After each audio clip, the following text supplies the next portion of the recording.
हमारे देश में रोजाना 2 करोड़ से ज्यादा लोग ट्रेन से सफर करते हैं। कई बार नियम ना पता होने की वजह से उन्हें भारी नुकसान भी उठाना पड़ता है। अगर आप भी ट्रेन से सफर करते हैं तो आपको वो नियम जरूर पता होने चाहिए जिससे आप खुद को तमाम परेशानियों से बचा सकते हैं। भारतीय रेलवे 68,000 किलोमीटर से ज्यादा की दूरी में फैला हुआ है।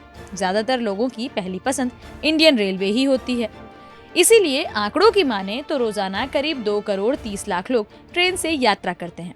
तो चलिए बात करते हैं आपकी जानकारी के लिए उन नियमों की जिन्हें जानना आपके लिए जरूरी है।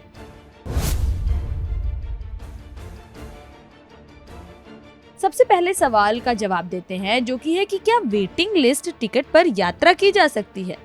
तो अगर आप विंडो काउंटर से टिकट खरीदते हैं तो आप वेटिंग लिस्ट टिकट के साथ यात्रा कर सकते हैं।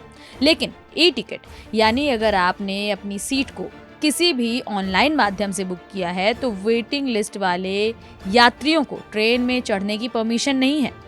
वेटिंग लिस्ट वाले ई टिकट का रिफंड चार्ट तैयार होने के बाद कर दिया जाता है। वेटिंग लिस्ट वाले टिकट पर ट्रेन में यात्रा करते हुए पकड़े जाने पर आपको बिना टिकट पकड़े हुए माना जाएगा और आपके खिलाफ कार्रवाई हो सकती है।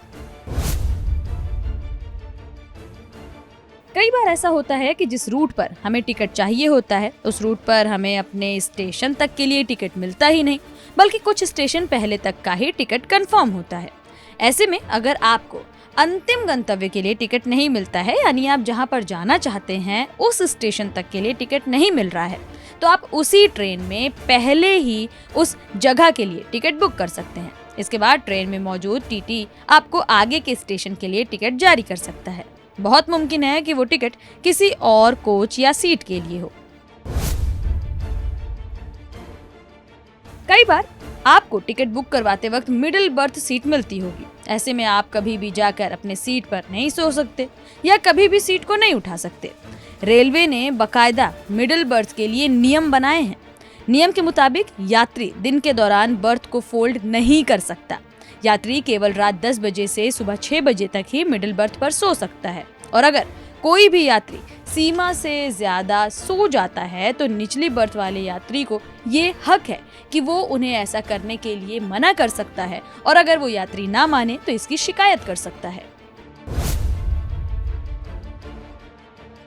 कभी कभी आपको भी ट्रेन पकड़ने में देरी होती होगी, इसकी वजह से ट्रेन छूट जाती है। लेकिन ऐसे में आपको घबराना नहीं है, आपकी वो रिजर्व सीट बेकार नहीं गई। टीटी आपकी सीट को अगले 2 स्टेशन तक किसी और को नहीं दे सकता। रेलवे नियम के मुताबिक अगर कोई यात्री अपने बोर्डिंग स्टेशन पर नहीं चढ़ पाया है तो रेलवे उस सीट को उस यात्री के लिए उसके बोर्डिंग स्टेशन से अगले 2 स्टेशन तक सुरक्षित रखता है, और इसके बाद ही वो सीट किसी और यात्री के नाम की जाती है। रेलवे नियम के मुताबिक रात 10 बजे के बाद किसी भी यात्री को परेशान नहीं किया जा सकता। यही वजह है कि टीटी को भी तय समय से पहले टिकट की जांच करने की जरूरत होती है। कोच में रात को जो लोग लाइट जलाकर छोड़ देते हैं उनके खिलाफ भी शिकायत की जा सकती है, क्योंकि रात के 10 बजे के बाद सभी लाइटों को बंद करने का नियम बनाया गया है ताकि सभी यात्री आराम कर सकें।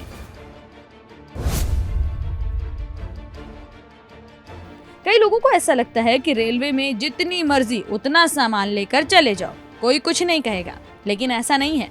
जिस तरह फ्लाइट्स के लिए पहले से ही लगेज की लिमिट तय है, उसी तरह भारतीय रेलवे में भी लगेज लिमिट बनाई गई है। एसी कोच रिजर्वेशन के लिए आप ज्यादा से ज्यादा 70 किलो का सामान ले जा सकते हैं। स्लीपर क्लास में 40 और सेकंड क्लास में 35 किलो का सामान ले जाने की सीमा तय की गई है। एसी क्लास में एक्स्ट्रा लगेज चार्ज के लिए आप 150 किलो का सामान ले जा सकते हैं। वहीं एक्स्ट्रा चार्जेस के साथ ही आप स्लीपर में 80 किलो और सेकंड सीटिंग में 70 किलो का बैग और सामान ले जा सकते हैं।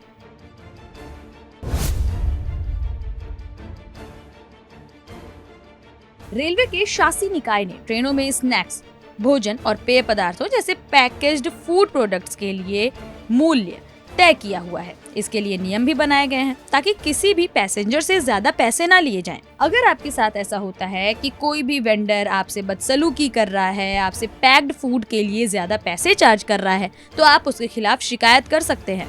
आपको ये जानकर हैरानी होगी कि आपकी एक शिकायत से ही उस वेंडर पर भारी जुर्माना लगाया जा सकता है, साथ ही साथ उसके लाइसेंस तक को रद्द किया जा सकता है।